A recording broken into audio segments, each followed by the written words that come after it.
Hello, my name is Cody Hall, and I'm the host of The Faces. Entrepreneurs are people too. And today I'm welcoming Chuck, an Army veteran and founder of 1310 Business Solutions. Chuck has built a career turning failures into fuel and leadership into impact. Join us and discover how discipline, purpose, and people-first leadership can transform not just your business, but your life. Chuck, how are you doing today? Hey, Cody, doing well. How are you? Oh man, I'm super excited for our podcast today. We just had a huge earthquake here in Mexico. So I'm glad that hopefully fingers crossed, the Wi-Fi holds out. It went down for a second. Yeah, I mean, that has a way of interrupting life, doesn't it?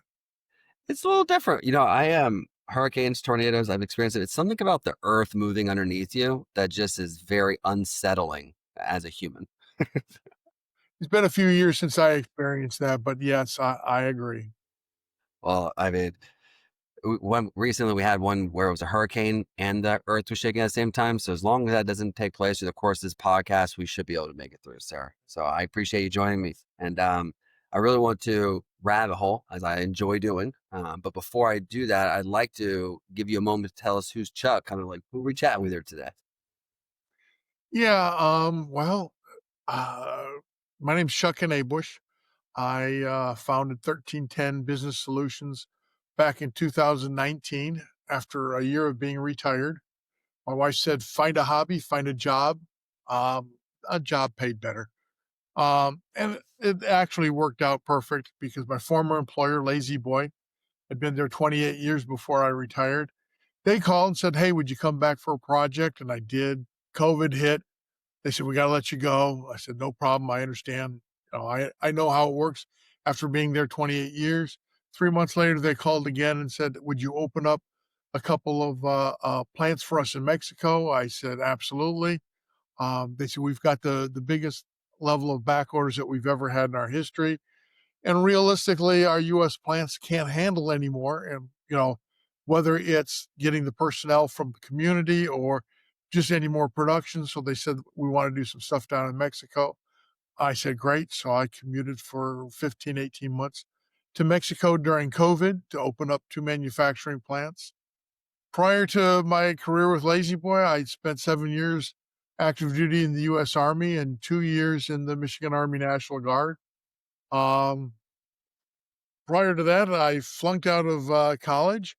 I was salutatorian of my high school, so you'd think I was right there and ready to go. And my first year at University of Michigan, at the end of the year, I got a nice letter that said, please don't return. Went on to a community college, and my grades weren't marginally better.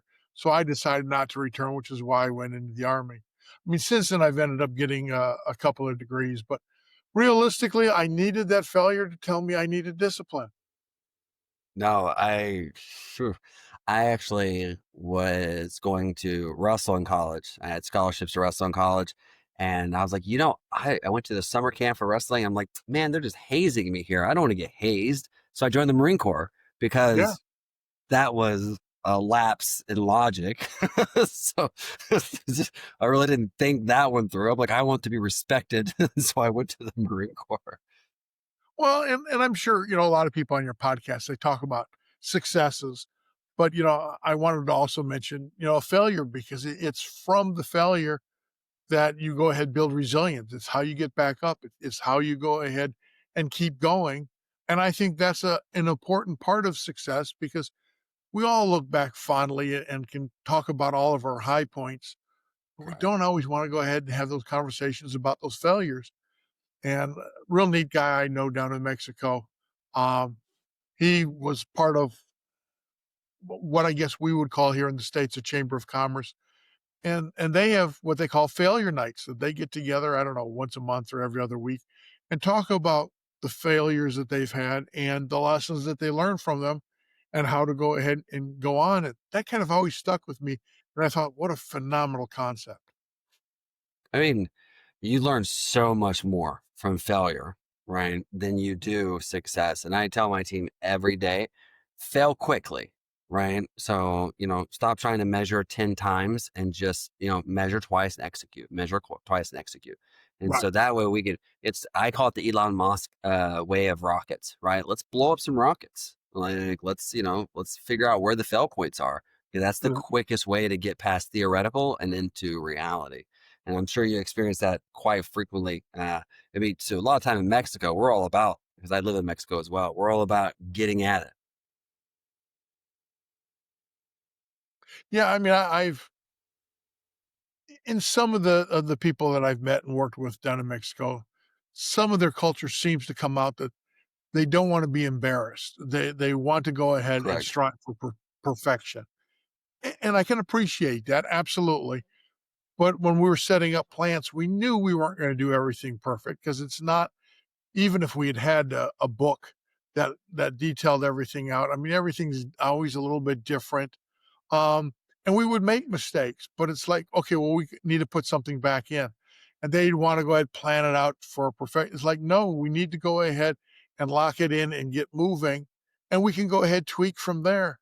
So, I mean, that was kind of one of the lessons that they had to learn, but I got a chance to go ahead and live and work in a slightly different culture and got some insights that taught me some things too. So I have call centers all across Mexico. And I'm interested in where were the plants located? Because my wife, where she's from, is a huge furniture production part of Mexico.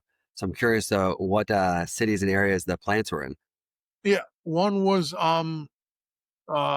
just outside of Monterey by an hour and a half, Sotillo, Okay. and the other one was San Luis Rio, Colorado, just across the Okay. border from Arizona. That's cool. Yeah. My wife's where she grew up, they had like 3 or 4 IKEA plants, production plants. And so they're just pumping out furniture all the time.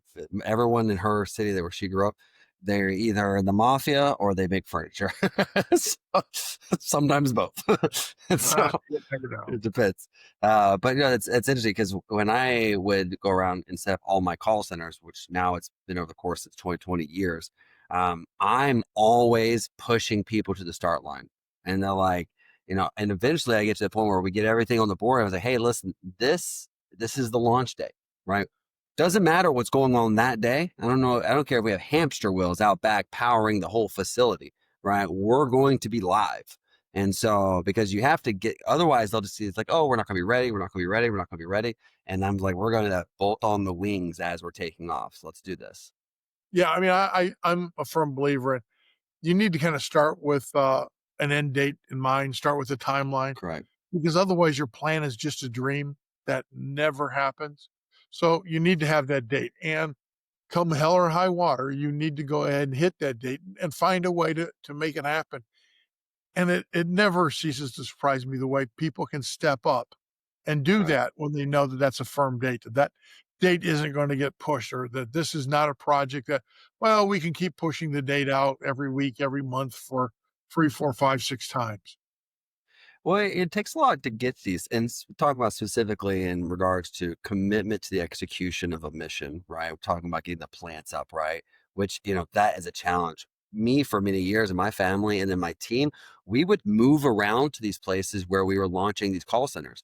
I've lived all across Mexico, Guadalajara, Monterrey, Ciudad de Mexico, because I moved there because launching a large center wasn't easy. I had to be there every day, and I didn't want to fly and not see my family. I was bringing in staff who specialize in getting it off the ground, who are my cultural whisperers, right? Like, let's get this going.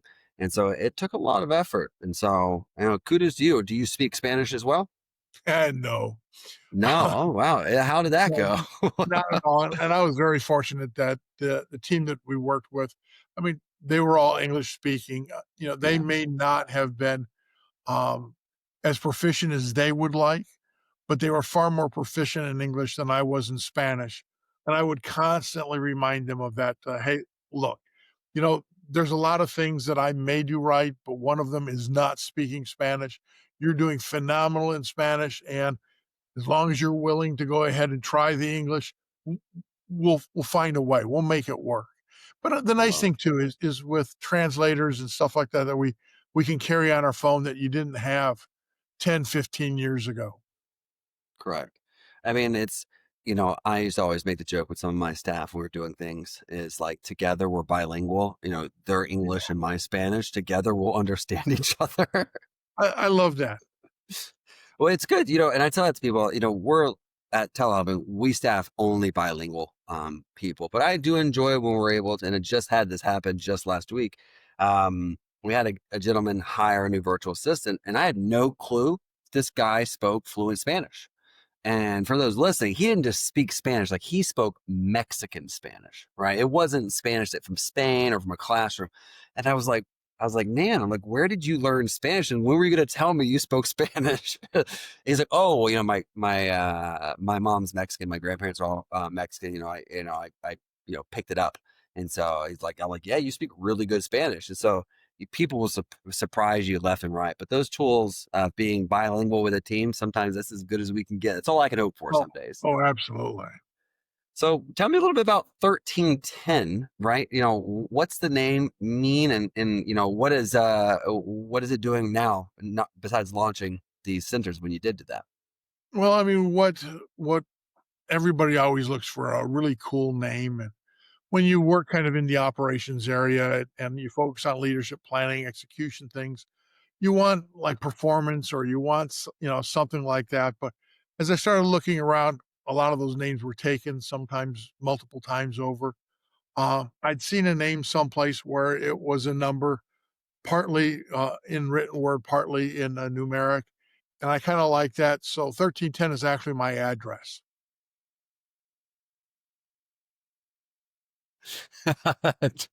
Chuck, I love it. Well, you I know what? thought maybe You I thought maybe it was going to be something like, we have this saying in the recon community, 25 and 5, right? Yeah, And so 25 plus the 5 to make 30. right. I was thinking something was going to come up 1310. But, since 2019, there's been fewer than 10 people who asked Yeah. because either some people said, "Oh man, it must mean something," and I just don't understand what that deeper meaning is, and they were scared to ask, or maybe some people were just less than curious. But I've had less than 10 people ask me over the course of my existence as 1310. No, I love that. I ask a lot of questions. Far be the day where I thought any question was stupid. It was something that plagued me in the military because I was always asking questions. And for those out there who weren't in the military, sometimes asking questions identifies that you don't know what the heck you're talking about, right? Or, like in the military, they call it being stupid, right? And Right. so they're not known for their culture, the military. So give them a break now. So when you ask questions, you're like, well, apparently Cody doesn't know what's going on. So, but I was always the person like, hey, what are we doing this for? Why are we doing this? Oftentimes the answer was because it's how we've always done it. I love the address thing. That's I just went with telehelp because I wanted telephone based help. Right? It's crazy. It's a Yeah. crazy idea. What is 13 and 10 do? So talking about operational, like who is your type of client? Talk about revenue and size. In a perfect world, I'm always looking to find that little bitty niche, which is manufacturing firms, what I call small to mid-size. And I hate when people kind of ask what numbers, but it's got to be generally more than a solopreneur, but you know, less than a huge corporation. Not that I can't help them to, but I'm thinking, it's those small to mid-sized companies they're struggling a little bit. They don't have $100,000 and 10 people to throw at a problem. Mm, So I like to take, my background, my knowledge, my experience in that kind of world and say, look, there's a lot of solutions out there, and some of them are free or near free. Why don't we go ahead and explore those as maybe your first step? I mean, there's always ways to throw money at things. There's always an app for that. There's always yeah. systems that can go ahead and be created. But the best system to me is starting out with a manual process and a whiteboard. And then let's go ahead and see if it works, play with it a little bit, tweak it, improve it. And then we can go ahead and look at if automation is necessary or not. I love it. I miss whiteboards. And so I used to run a fairly large healthcare company. And I used to have 3 whiteboards in my office at all times because you always needed one was getting erased and one you're trying to save, and then one was still in the process. And I miss I tried now to use the whiteboard on my desktop when I'm chatting with my team virtually doesn't have the same squeaky sound that I'm looking Yeah, for, or the dramaticness of erasing a board when you want to start over. But I do love the whiteboard approach to things, and I agree. You know, and my ignorance there in terms of when you ask a company what size you are, in terms of revenue, I have no particular understanding of what would be a medium size or a small size manufacturing company in terms of revenue. But I go and I speak at conferences all the time, and I recently spoke at a home service business conference in Spanish. Funny enough, and an average size business there was 500K to a million. Like that was the right, top of the bell curve, right? And I was talking about when I ran my healthcare company, which is 75 million, and then telehelping, we do well, right? But we're considered a nobody in the right. call center and virtual staff. We're literally insignificant. And so in terms of our size, however, we're larger than every painting business that was at that conference, right? And so that's something that is interesting. So give me an idea. What is, I'm curious, what is a small manufacturing, and if they are small, what are they manufacturing? I mean, there's tons of companies out there. I mean, they can be making wire harnesses for somebody. They can go ahead and be making Okay, educational furniture. They, you know, cool. I hate. I mean, I love that marketing people are out there because I'm not a sales and marketing type of guy. But that they want to go ahead, quantify, categorize, and all that. But realistically, I'm more interested in what's your problem.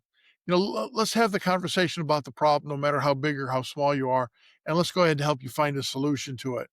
Um, I know my marketing team are constantly saying, Chuck, well, how from what size to what size? Well, okay, you know, we can go ahead and throw some numbers out there, but I don't know if those numbers are really meaningful or not. Yeah, I know, generally I can work with a solopreneur, but I'm looking for somebody who they've started to scale. They've started to go ahead and provide other people, hey, I need you to do this task or that task.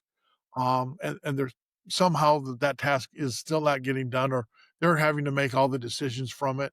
Um, but I've seen that same thing in a small company scaling as I've seen in a very large company where, a new leader comes in and, well, maybe it's a junior leader. They're not quite sure. This is their first leadership role. They're not quite sure what to go ahead and do. But I've also seen bigger companies who've been around a while where the vice president of operations is moving materials from point A to point B. And that's kind of how I met one of them. And I asked, well, you know, why'd you move the materials? He said, well, because they needed it. Great reason, stupid question. So, but I said, what are you going to do after this? Well, I'm going to see if anybody else needs materials and go ahead and deliver it. So that got me into the conversation. Well, don't you have a materials movement team, a materials handling team? Well, yeah. Well, wouldn't you think as a leader, you'd want to go ahead and have the conversation as to what prevented that team from doing their job? Um, I mean, I'm all for a leader pitching in at any time, of but course. when you start doing that, can you imagine that whatever product that they were making at that moment, that was going to have the most expensive, the greatest variance in the cost of material handling to have a vice president of operations helping to go ahead and move the materials if they actually started looking at actual cost? Isn't there something of higher value that this individual could be doing? Well, like fixing the problem, like preventing that problem from ever occurring ever again. So, Wow. and that's where I love to go ahead and work and talk with leaders and say, well, hey, I love that you lent a hand. I think that shows that you're leading from the front. But on the other hand, if you're not asking the questions after the fact to prevent that problem, then you're just defaulting to be a worker. And I think you're being paid to go ahead and for far more value than that. That's one of my favorite conversations.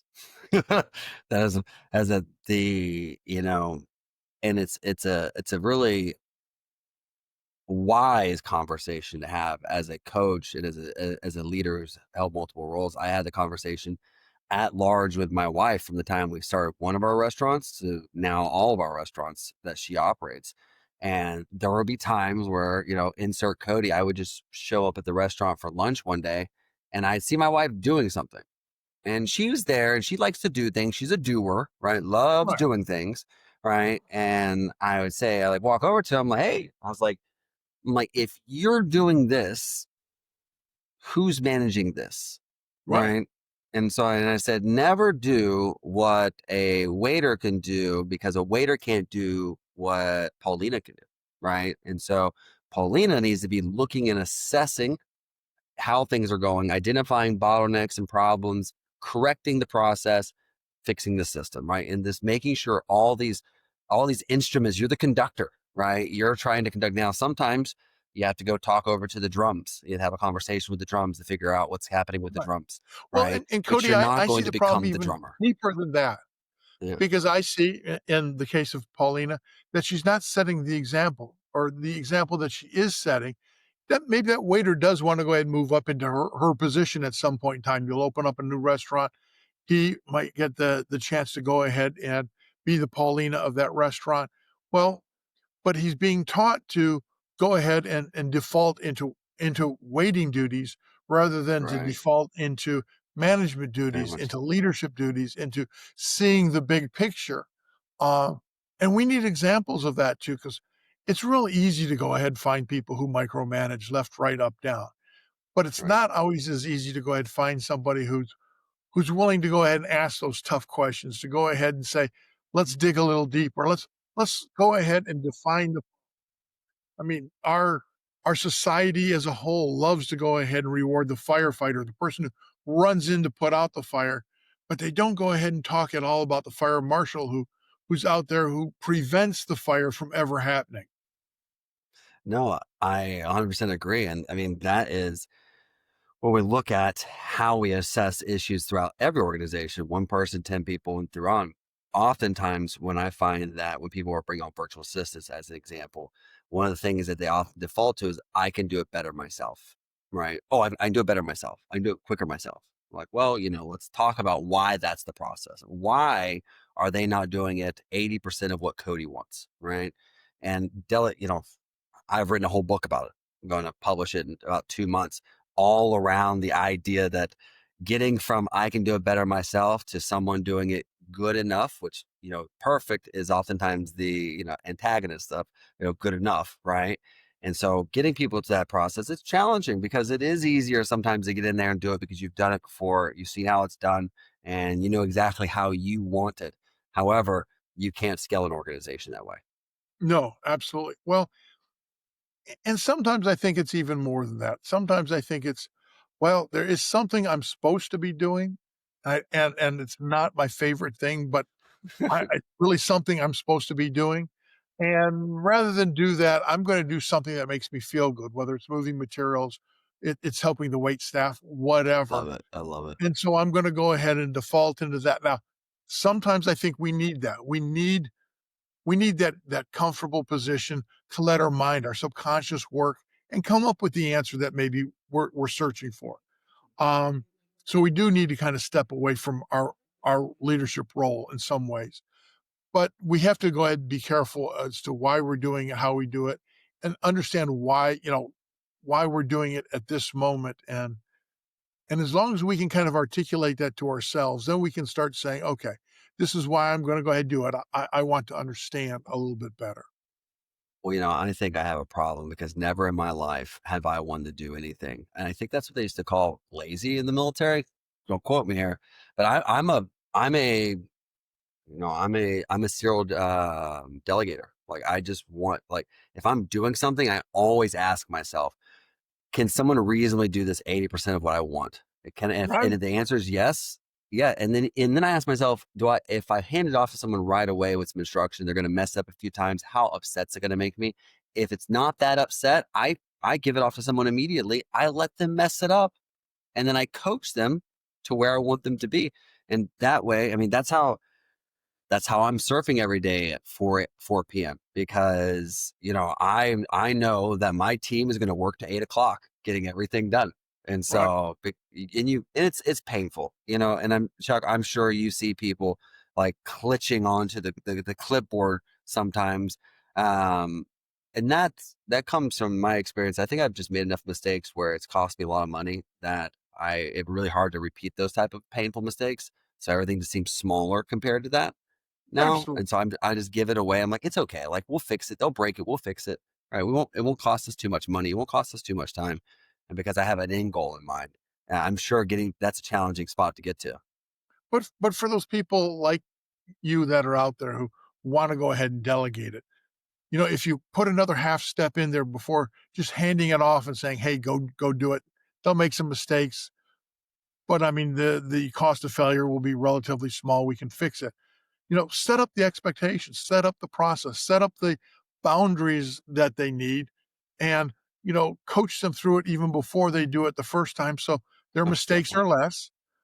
So they have a chance to go ahead and hit that failure or hit that success, even on the first try, because that also goes ahead and implants. I mean, remember, I don't know about you, but as a little kid, and I see my grandkids, the first time they hit a baseball, they might have swung 100 million times before that and totally missed the ball, even if it's sitting on a tee. But the first time they made contact, the joy in their face. It's the same Yeah. thing today with adults. Let them have that joy of being successful when they go ahead and get it right by trying to set them up appropriately. No, definitely. Everyone, you need to, say in the sales world, you need to taste blood, right? And Yeah, I've said this to 1,000 people when they're coming on and wanting to hire lead generation, right? I'm like, I know what you want them to do, but we don't put virtual assistants in place as a failure because if they're y- if we don't reasonably see success as an option and they're going to go and grind away for 10 days and not get one lead, they're never going to know what success feels like. So that, right. every day talking to you becomes a little bit more difficult. Man, I got to talk to Chuck today. I didn't get any leads. Man, tomorrow's going to be 10 times that, 20 times that. And every day becomes really difficult to look you in the face and say, I didn't succeed today because I don't know what succeed feels like. It's tough. Exactly. Exactly.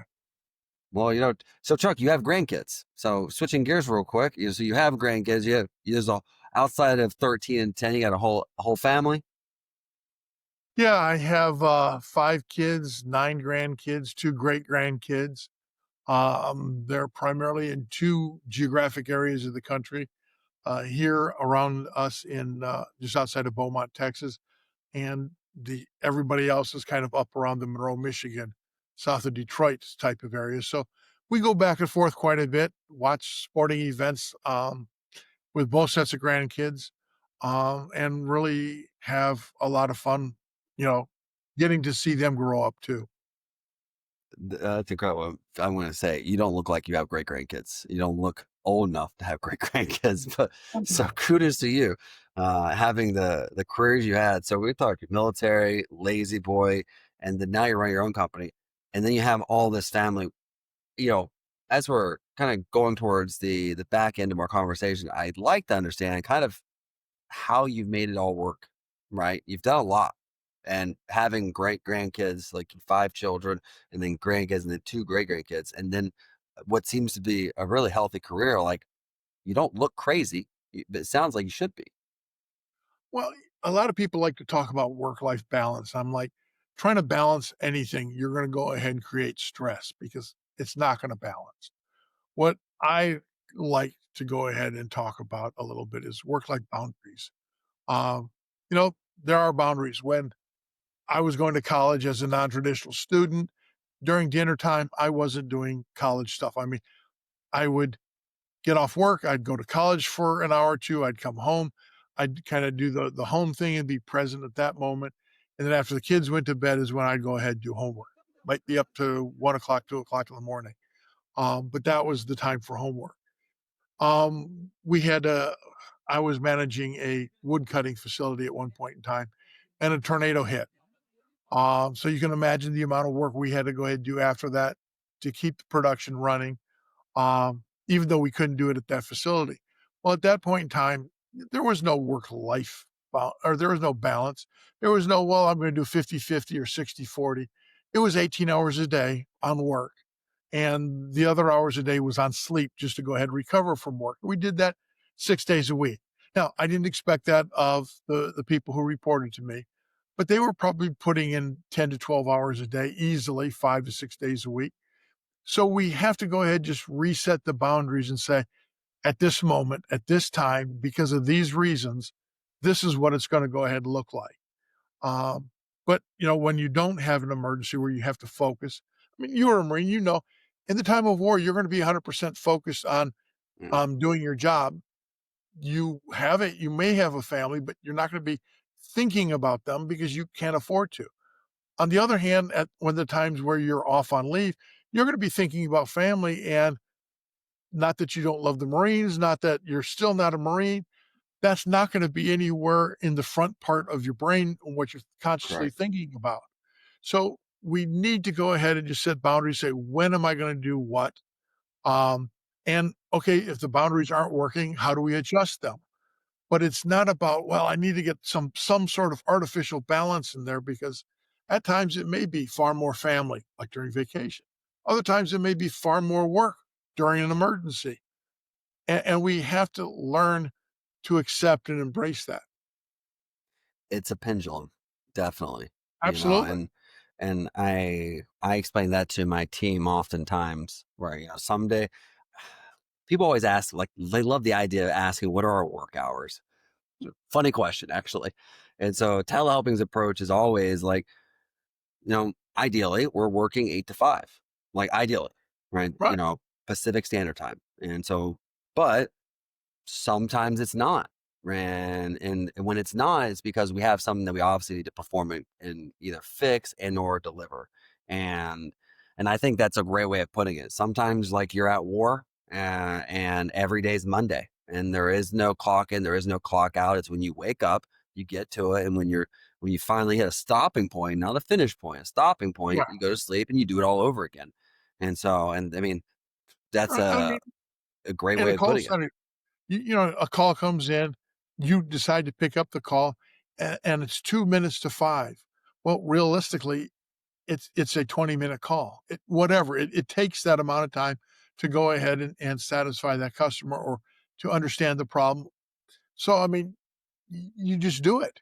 I mean, now Yeah. you expect at some point in time, one of your leaders are going to see that, say, okay, if you need to come in late one day, or we'll flex on the other side for you. Or if you need to leave early one day, we can flex on that, because you're willing to go ahead and complete the work that needs to get completed in the time that's there, whether you're supposed to be on the clock or off the clock or whatever.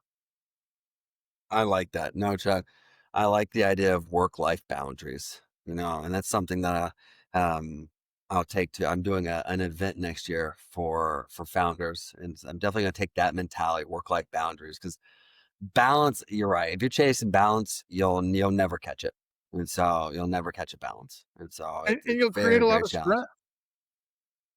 No, very much so. Very much. Well, Chuck, I appreciate your approach on things, and it's wonderful chatting with someone who's had careers, right, and then has also had a successful creation of a family. My goal always is to be successful today, but ideally, I just want my kids to like me in 15 years, right? It's kind of what I want. Like, a buddy of mine told me, like, the real success in life is your kids like you as adults, and so that's what I'm aiming for. And so, it's been a pleasure chatting with you, someone who's been able to balance his career, and I appreciate your time today. I appreciate it, Cody. Thanks for having me on. No, Chuck, be well. Thank you, sir. Thank you for watching The Faces. Entrepreneurs are people too. Please like, subscribe, and follow us on YouTube, LinkedIn, and Spotify so you do not miss any of our content, just like today.